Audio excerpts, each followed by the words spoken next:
Alles gut wird für immer meine Lieblingslüge bleiben, denn jeder glaubt sie und ich muss nichts erklären. Es ist der einfachste Satz, wenn die Gedanken zu laut sind und die Worte fehlen.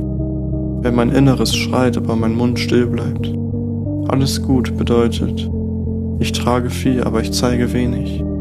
Ich fühle zu viel, doch ich sage fast nichts. Ich lache, obwohl meine Seele müde ist. Manchmal ist es dieser eine Satz, der mir Zeit verschafft. Zeit, um durchzuatmen, Zeit, um mich neu zu sortieren, weil ich nicht jedes Gefühl in Worte packen kann. Also sage ich alles gut, damit niemand sieht, was ich wirklich brauche. Verständnis ohne Fragen, Nähe ohne Druck, ein Blick, der mich erkennt, ohne dass ich mich erklären muss. Ich bin Junkie 261 und manchmal liegt in 2 einfachen Worten mehr Wahrheit als in einem langen Gespräch.